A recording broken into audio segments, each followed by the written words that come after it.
I think we're in a place I'm supposed to recognize. It's a studio. I don't know. It's a Nutmeg Sports for a Monday, and I'm not used to being here. We're back in Shelton with Donald Eng. I'm Rob Adams. Welcome to a Monday edition of Nutmeg Sports.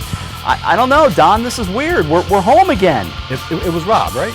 Yes. Okay, good. Yes. Fortunately, you had a name tag on, so I recognized you earlier. Oh, no, wait a minute. That says HAN. Oh, sorry. Misspelling on my part. Anyway, how are you?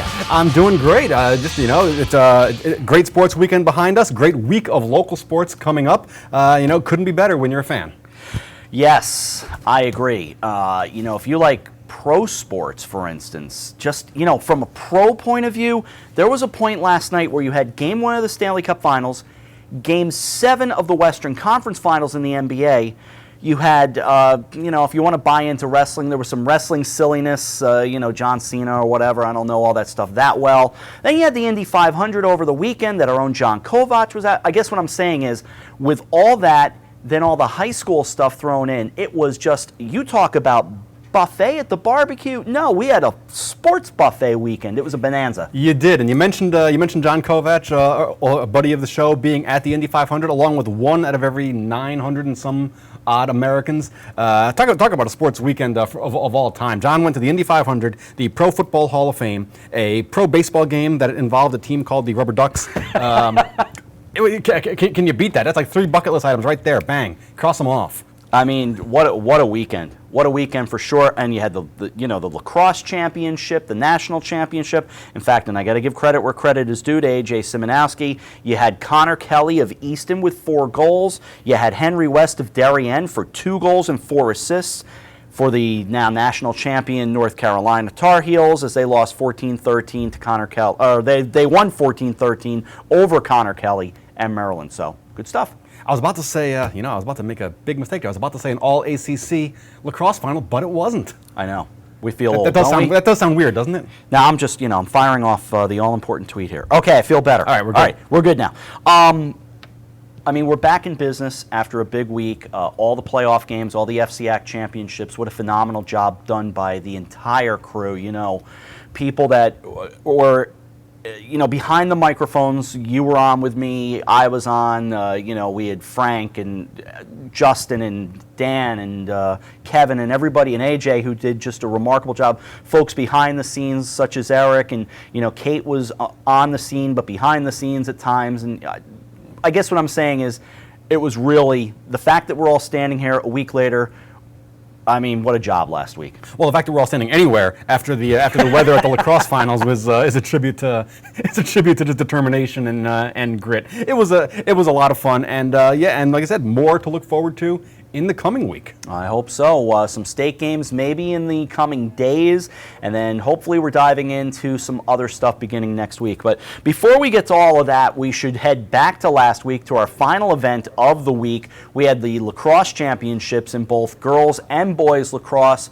Saw some good lacrosse. One game not so close, close enough, but one game not as close as the first game resulting in overtime. Let's take a look at all that. We'll also be speaking with the head coach of St. Joe's softball, Jeff Babino. That's coming up in a little bit, but first, lacrosse highlights here on Nutmeg Sports. Far side, here's Granito. Granito starts to move inside. Catherine with the bounce, and it goes in. A 3-0 start for the Rams. And a little bit of a change up there. Granito went from her normal right-handed shot over to the left. But now down low and top shelf, scoring that looks like Sammy Stewart to make it a 4-1 game. Trying to split a double team, had it for a moment, now steps to her right, does get in, a one-on-one and scores. A wonderful move by Catherine Granito. It's a 7-1 New Canaan lead. Moving inside, here's Susie Ropp. She stops. Now it gets close. Bouncer and scoring. Looked like Lesko. It's 7-4. And it was Lesko, and that was from pretty far out. She was sitting around 15 yards, it looked like. And that's one that O'Day is probably going to want to have back there. Slowing things down, and off to her left goes Gianna Bruno. Now to the far side, thrown in. Catherine Granito having a day. And it was a really good possession from the Rams to start the half. Darien turned the pressure up. We saw double teams. We saw players rotating through the zone. Murphy starts down. Murphy getting close. Murphy throws it home. It's a 2-goal game. Now tosses it off and gives it to Cronin. Cronin, couple of fakes. It's 1 goal now. It's 10-9. And feed the hot hand. Oh, a 10-9 game. Murphy the approach. Murphy trying to get it down low. And Malesko ties the game.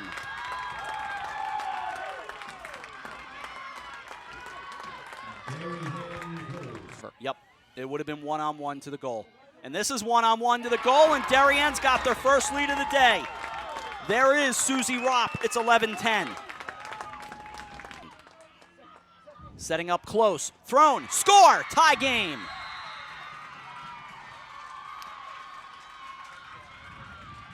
In an 11-all game, we're down to 30 seconds remaining. Armstrong fakes, gets close, went for the shot, and the save made by Schudel. Now a turnover nearly out in front, scooped up, and a whistle. And, well, we're going to overtime. For the second year in a row between these two teams, really credit the effort of Darien in the second half. Had Mia Carroll draped all over her. Ropp with the approach. Ropp, the shot, and the goal!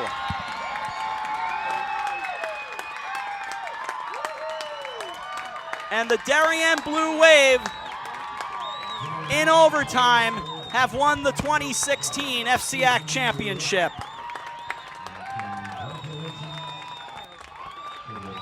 Live from Jack Casagran Field on the campus of Brian McMahon High School in Norwalk. It's the 2016 FCAC Boys Lacrosse Championship on the HAN Network. Side, O'Connell turns back, thrown on net. Cornell up to the task from Holzer. Cornell is the best goalie in this conference until he loses a game. But instead, Darien has the answer. It's 1-0. Has Rock Stewart on him. He's going to try to do it himself, and he answers. We're tied at 1. And to the far side, spins around, can't get any traction there, so he flings it back. Clayton Burt, the one-timer, and he scores. And what a pass from O'Connell. He goes over the top of the net. Burt was open. He had to climb the ladder to grab it. And we will hear a lot more from him throughout the summer and beyond. Here's a blast on net, bouncing up top shelf.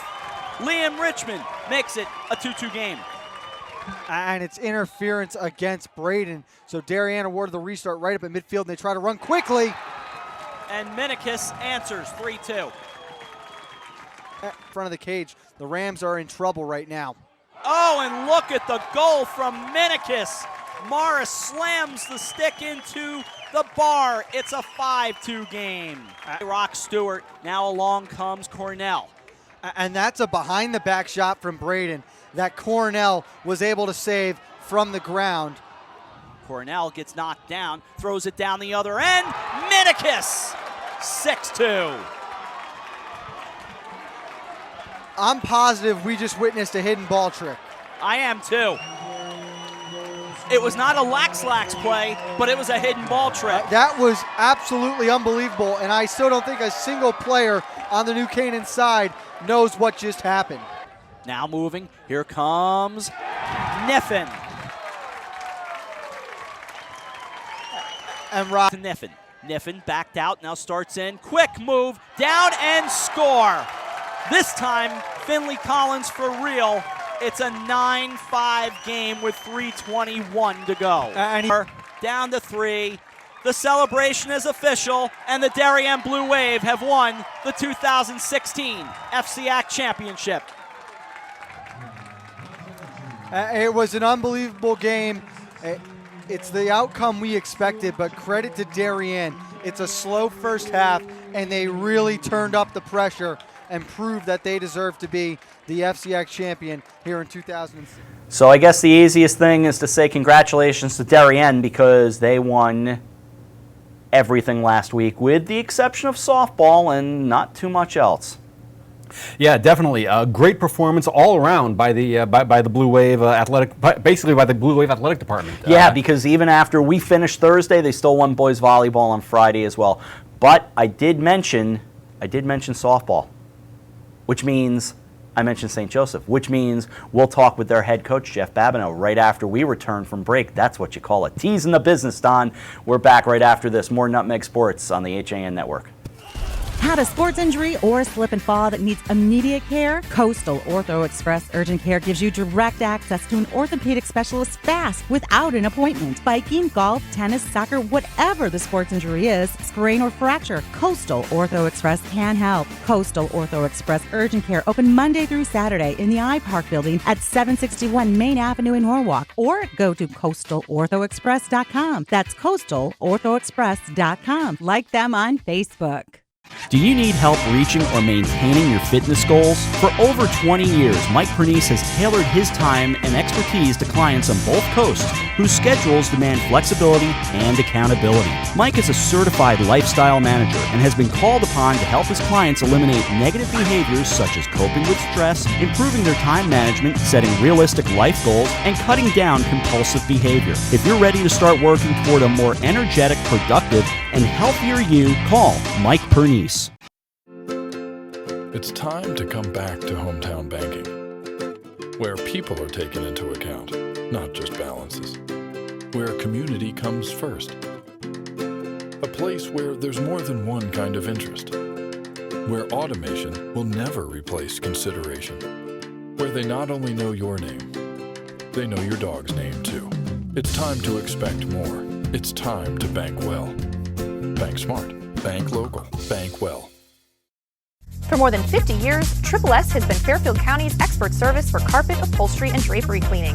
We provide the best in repairs and in-depth restoration, understanding fabrics and how to properly clean and restore them. Our staff will come to your home to clean your wall-to-wall carpet to perfection. We can also pick up your fine carpets and bring them to our facilities. With locations in Norwalk, Stamford, and Stratford, Triple S will get the job done fast, big or small. At Triple S, you can count on our people as well as our cleaning. Find us at triplesclean.com or 203-847-8000. I'm Kate Chaplinsky. Join us for Coffee Break weekdays at 11 to get the latest Connecticut news, weather, high school sports, and more. News doesn't get any more local than on Coffee Break on the HAN Network. Welcome back to Nutmeg Sports on the HAN Network with Donald Eng. I'm Rob Adams, Eric Gendron directing today. And among the games going on in softball today would be Waterford and Northwestern, Don, the 16-17 game up at Waterford today. Yeah, and that's a very interesting matchup because Waterford quietly has had a very good season. A couple of very close losses to a Fitch team that knocked off Southington. So you know I tend to lean toward Waterford, but you just never know. And Northwestern also coming in with a record of 13-7, and someone we know is on their way up there. That's right. The head coach of the St. Joseph Cadets will join us right now, and the FCAC champion, I might add, Jeff Babino. Coach, how are you? Good, guys. How are you? Thanks for having me on. Anytime. Glad to do it. First of all, congratulations on the FCAC championship. Let's go back to that game. Take us through it. Listen, that's a great thing when you have Nicole Williams on the mound. And today, or actually that day, our bats came alive. The kids, actually against Trumbull and Stanford, they hit very, very well. So it gave her a lot of run support, and that's all she needed. And she just, basically went right through their order pretty well. Well, another great performance by Nicole, who is, we've seen her in person a couple of times now, and really a joy to watch. And it seems to be this is a joyous team to coach. It seems like a great group. Yeah, they are. They really they bond very well together, and they have a good mission ahead of them, and they support. We have 3 seniors this year, and those 3 have led them very well, and the younger kids have got accustomed to playing for us. Now, Coach, does it matter to you in your eyes? And your team is coming off a bye. You haven't really played in a few days. Waterford and Northwestern, one of them will be coming off that big boost of having a first-round win today, and then you play tomorrow at home. Do you have a preference either way? Would you like to get that first game out of the way, or would you just take the bye? No, my preference. I would love to play. I just think they've done it with basketball where they bring 32 in, so everyone plays equal. And I just think maybe at one day they got to do it for some of the other sports as well. I do not like having a day off, to be honest with you. Coach, no, go ahead. No. It's just a matter of fact, I get to go out and scout today, so that's my job today. So I'm going to go see them play and see what kind of competition we have for tomorrow. What kind of teams are these? What do you know about either Waterford or Northwestern, for that matter? Well, Northwestern's up in the Berkshire League. So, there's really not much on them. But Waterford, They knocked us out 4 years ago. That's when they won it in their class, in Class M. And new coach up there. So, they're good. They're probably a very talented team. And again, I haven't seen them this year, so I'll get a first-hand look today. Now, Coach, we were saying off the air, if the brackets hold up, and I know that's an enormous if, but looming in the finals is Class M Power Seymour High School. You've got an all-state pitcher. They've got an all-state pitcher. Just what exactly would that would be a lot of fun? We were saying, wouldn't that be? And I know we're a long way away from that, but. Yeah, we're a long way from that. You listen, both programs are very talented. Both of those girls are going Division I, so there's no excuse about either one of them. They definitely can pitch, and I think you put them on the field together, it would be a great show for people to come watch, and but that's a long way yet to go. So I'll go for tomorrow first. I know if you talk to Ken at Seymour, he would say the same thing. He's got a game today. That's all he's worried about. We were talking about, it is a long way off, but at the same time, game today, not for you, but a game today, game tomorrow, the second, and then, before you know it, you're right on through to the semis and the championship. Is it too much? Is it too compact of a schedule? Are you okay with the schedule? No, I like the schedule. I think you have to get it done, and I think the kids don't like sitting around. I think they want to play. I mean, they're 16, 17, 18 years old. We need days off. I don't think they do. I wouldn't want the day off. Yeah. No, I said they're 17. They don't get tired. No, exactly. I mean, and barring any weather too, I think you got to be really cautious with the weather. Especially this time of year. You can lose a game and then lose 2 days because of field conditions as well.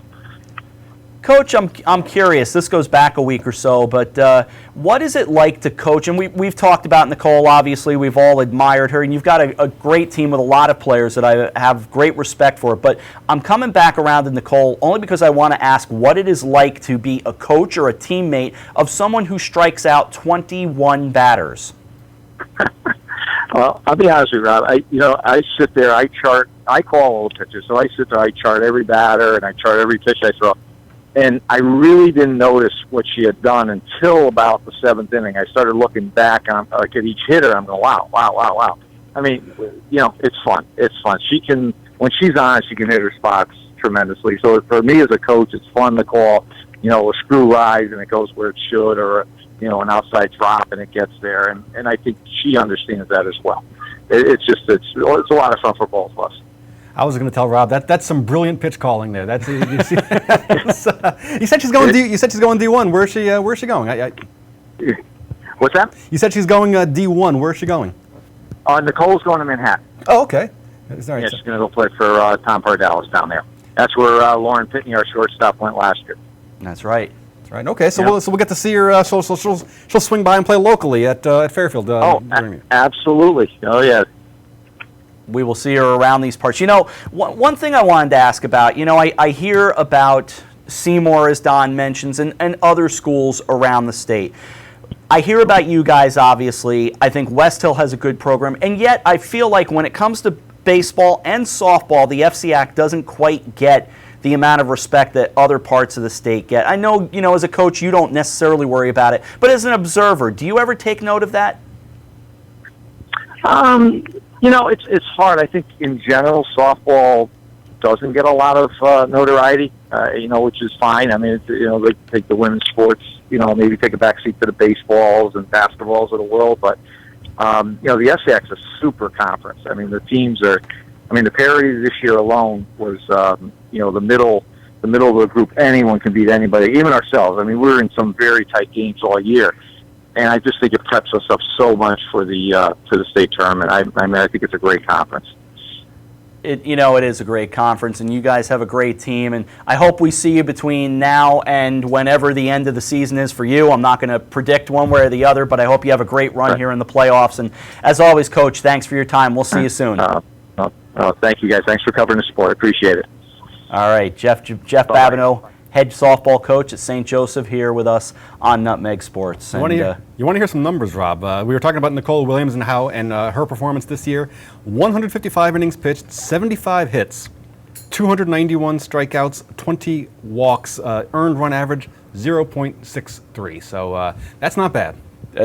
Probably the best I've seen personally. I can't say I have the extensive amount of softball, experience, but she is fun to watch. And then we mentioned the potential matchup in the finals. Seymour pitcher Rayanne Geffert, 21-1, 0.26 ERA, 137 innings pitched, and 307 strikeouts, 15 walks. So pack a lunch if you're going to that game. It could go 30 innings. I hope it comes to that, and I'm jealous for those who get to be there to see it. We'll take a break here on Nutmeg Sports. We'll come back. We've got Athletes of the Week to talk about as we continue right here on the HAN Network.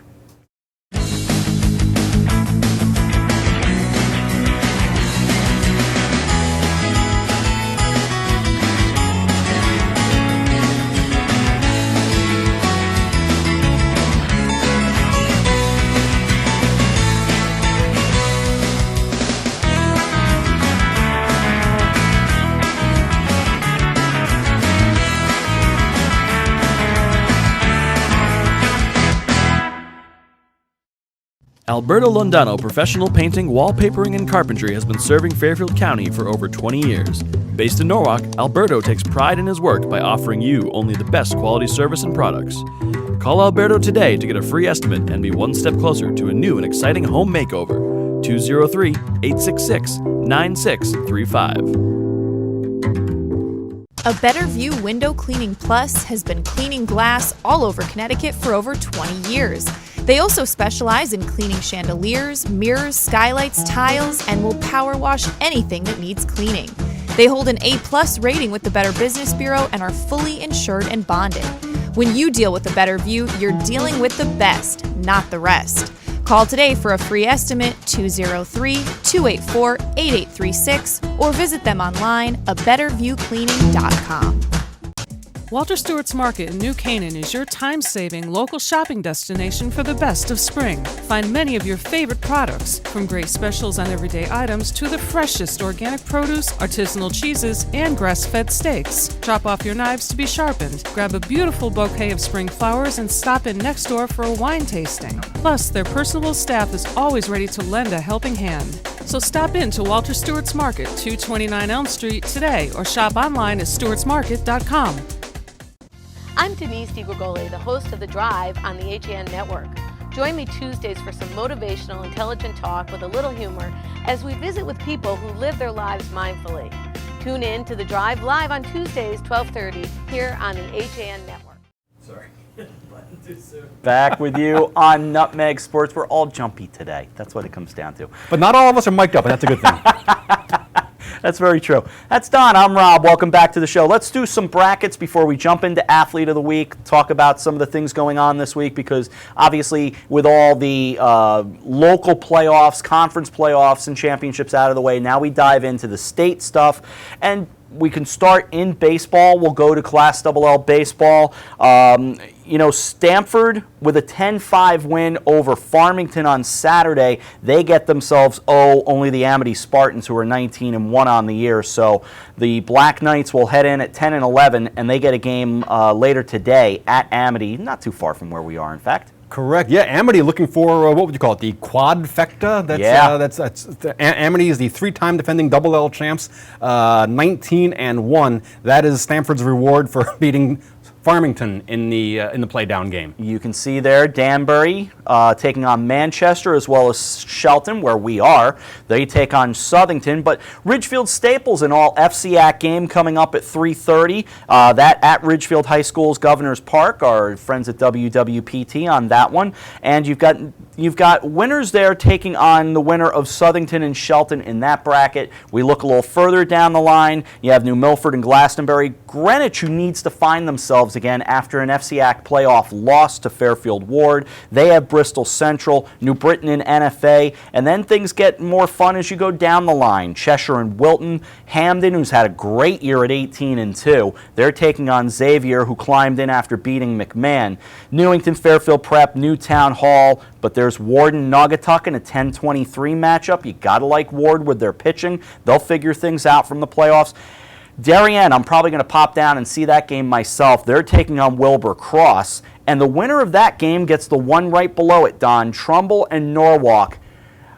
I think we could be looking at an FCAC rematch all over again, but the Bears would like to have something to say about it. Yeah, and you have to think that Trumbull would love to get another crack at Darien. They beat the Blue Wave in the regular season finale. They lost in just a heartbreaker in the FCAC finals. You know, they would love to really get their payback on the big stage in the CIAC tournament. So that is definitely, but of course, they've got to get by Norwalk first, so you can't get caught looking past your opponent today. Second round games will all be at the higher seed, and I didn't want to neglect to mention South Windsor, Fairfield, Ludlow, and Simsbury West Hill, by the way, just to round out, and a couple of FCAC teams in there as well. Next round goes to the higher seed. After that, it's a TBA before you get to the semis, which are scheduled to be TBA games, although sometimes they'll put them at Palmer Field, sometimes they won't, and then the championships themselves are at Palmer Field. Correct. Yeah, and looking at it, you kind of have to think that it's Amity's to lose. Although in baseball, you just never know. The Spartans were 13-7 last year, got in as about an 11 seed, and then made the run all the way through the tournament. But they certainly know how to win come playoff time. Yeah, chalk is not always a good thing in really any of the major sports in Connecticut.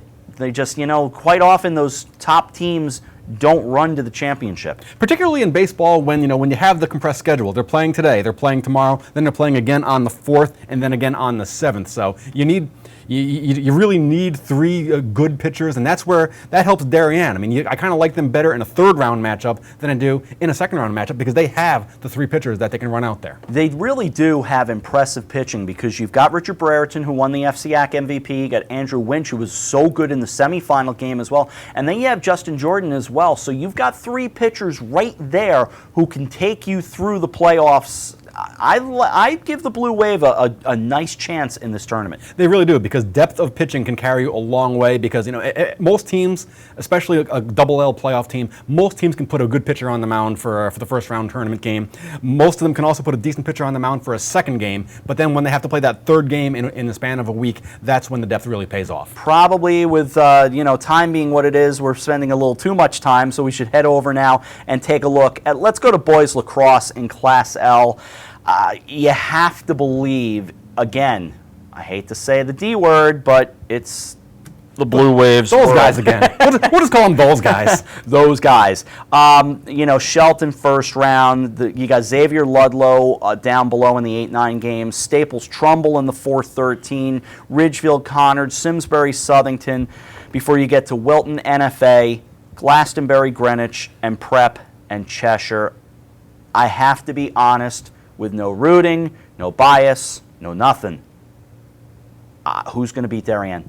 It's tough to make a case for anyone in the field beating the Blue Wave, but I'll try. I'm going to go with Fairfield Prep. They lost to New Canaan 8-7, a one-goal game to New Canaan early in the season. They also got their doors blown off by Wilton. But since then, since a 12-7 loss to Chaminade April 30th, they've reeled off 7 consecutive wins. They won the SCC championship, and they beat a powerhouse Del Barton of New Jersey team 7-6 in the regular season closer. So I think they've come together at the right time. I still think Darien's better, but if I have one pick for a team that other than Darien, I'm going to go with the Jesuits. I'll give you 2 counterpoints to that. The 8-7 comeback win for the Blue Wave against St. Anthony's of New York, and then surviving Greenwich 13-12 in overtime. Sometimes you just got to say something special's in the air. That certainly appears to be the case, but we'll see how the games come out. In girls lacrosse on the L side, again, there's Darien at number 1. I don't know, Don. Can Ridgefield be a team that gives them a fight? They're the 2 seed. Can Greenwich at 11-5 plays a tough brand of FCAC girls lacrosse? Again, the Blue Wave are so good right now. I'm struggling to find someone to knock them off. I would tend to agree with that. I don't really see anyone beating the Wave as far as the state goes. I mean, maybe one of the teams can probably keep it to like a 12-8 game, but I think even that would probably be a significant accomplishment. And I will say this. I will go over to Class M on the girls' side. I will offer this to you. I mean, New Canaan has got to get on a roll. They're the 6th seed, but New Canaan can make a big fuss in girls lacrosse and in boys lacrosse as well. I don't want to forget about the guys. New Canaan really should just, take care of business. I tend to see them going pretty far in this tournament. The only teams Brantford is the 2 seed. I think that number 1 seed Daniel Hand is would probably be the top competition for New Canaan in Class M. But again, I'm sure the coaches are cringing to hear us say this, but you have to think that that's our job. Class M tournament is probably New Canaan's to lose. Let us say it. You guys just take care of business.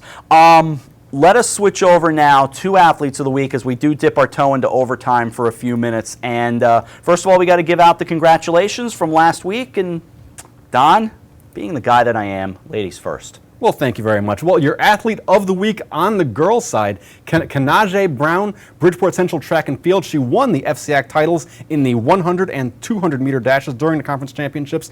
She won the 100 in 12.28 and the 200 in 25.57. Kanaje Brown, Bridgeport Central. Good to see one of the Hilltoppers making a splash in the Athletes of the Week. Absolutely true. Congratulations to Kanaje Brown. I think that is great to see. Ali Zabo came in second with 449 votes from Trumbull, and coming in third at 405, Catherine Granito of New Canaan. Let's switch over to the guys now, and really the runaway winner with 414 votes is Joe Nemchek of Trumbull Baseball.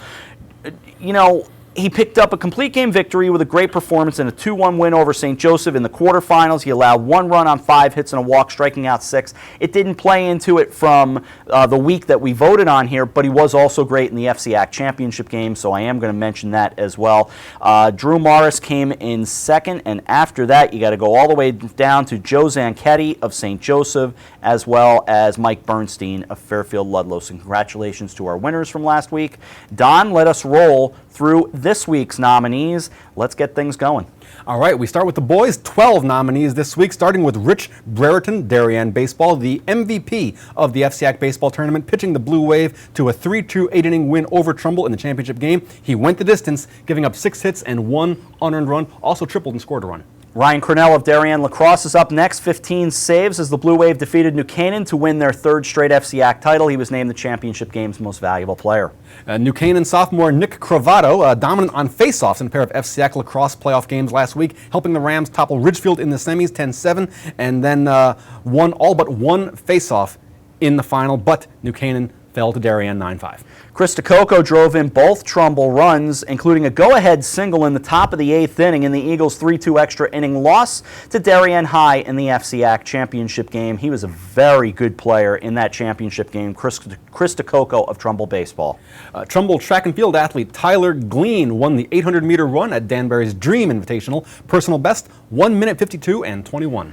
Tim Herget was named the MVP when Darien defeated Ridgefield in volleyball 3-1 to win the FCAC title. He had 22 kills in a semifinal over Trumbull High. Sam Knowlton of Darien shot a 3 under par 33 to lead the Wave to a 147-158 win over Trumbull at Tashua Knolls. Nick Ladotti of Ridgefield Volleyball is next. Collected 20 kills, 10 blocks. The Tigers downed Staples 3-1 in the FCAC semifinals last week at Ludlow High School. Trumbull golfer Ryan Levy shot a 1 under par 35 to take medalist honors as the Eagles beat Danbury 152-164. Sean O'Malley of Darien Baseball has entered his name into the lore with the Blue Wave. His long single, 2 outs, bases loaded, bottom of the 8th, gave the Blue Wave a 3-2 win over Trumbull in the FCAC championship baseball game. First title since 1981. Eric Vanderels, Brian McMahon Track and Field, broke the invitational record for the 1,600 meters by nearly 6 seconds with a winning time of 4:05.3. Max Zimmerman of Staples Tennis is our final nominee. Won the decisive match as the Wreckers defeated Greenwich 4-3 for their 3rd consecutive FCAC championship on Wednesday. With the score tied at 3, Zimmerman edged Greenwich's Eric Taub in number 2 singles, 6-4, 4-6, 6-4. Those are the boys' nominees. Off to the ladies. For the ladies, St. Joseph softball player Lauren Blows, playing in her last FCAC game, 3 for 3, scoring 2 runs, had an RBI in the FCAC championship game against Stamford. The Cadets won 7-1. Alexa Brown of Trumbull High is a golfer, medalist with a round of 38 in Trumbull's 108-207 win over Massac High at Tashua Knolls. New Canaan lacrosse player Catherine Granito, a senior, had a pair of hat tricks as the Rams finished runner-up runner-up in the FCAC tournament last week. She had 3 goals and an assist as the Rams beat Ridgefield in the semis, then had 7 points on 3 goals and 4 assists as New Canaan lost an overtime game to Darien in the final. Kateri Martin of Darien Girls Tennis is up next, pitched a shutout in her #1 singles match as the Blue Wave claimed the FCAC championship with a 5-2 win over Staples last Tuesday. The sophomore defeated #1 player from Staples, Tess Rubin, 6-love, 6-love. Susie Ropp scored the game-winning goal in overtime as Darien Lacrosse beat New Canaan 12-11 in the FCAC title game. She also scored a fourth-quarter goal to give the Blue Wave its first lead of the game. She was the MVP of the finals. Leah Sarkeesian of Danbury High Track and Field finished first in the 800-meter run with a time of 2:13.18 at Danbury's Dream Invitational. Sarah Staley of Stamford earned a complete game victory and had an RBI triple during the Black Knights' 6-4 win over city rival West Hill in the FCAC semis last Wednesday. Staley allowed 3 runs on 9 hits, did not walk a batter, and struck out 5. And finally, Nicole Williams, who we talked about a few times on this show, the St. Joseph star pitcher, pitched the Cadets to their 3rd consecutive FCAC title with a 7-1 win over Stamford. Williams, who has lost only 1 FCAC game in her 4-year career, tossed a 3-hitter, struck out 11, and didn't allow an earned run. She also didn't walk a batter. Congratulations to all the nominees. Get voting, do voting, lots of voting. And then come back and see us. Well, come back and see us tomorrow, of course, but come back and see us Monday for the winners. You know, I always look at these and I think, who would I vote for? And I'm like, okay, well, no, can't not vote for her. And, oh, well, but that's good, too. It's a tough decision. It really is a tough decision. Once in a while, I'll throw a vote in, and I don't talk about it unless, we're off the air, but it is kind of a tough call. Yeah, that's. But it's great to see. And like we said earlier, I was really happy to see a Bridgeport Central track and field athlete come through with the win last week. Simply because it's good to see. You always wonder, are people voting based on like how good someone's performance was, or are they kind of like hometown voting? And I'm sure there's a little bit of both. But to see someone from Central, a track and field athlete no less, come up with the win last week, that tells me people are really paying attention and really casting thought-out votes. So I'm very happy to see that. Keep it going and keep it going. So that's all we want to say about that.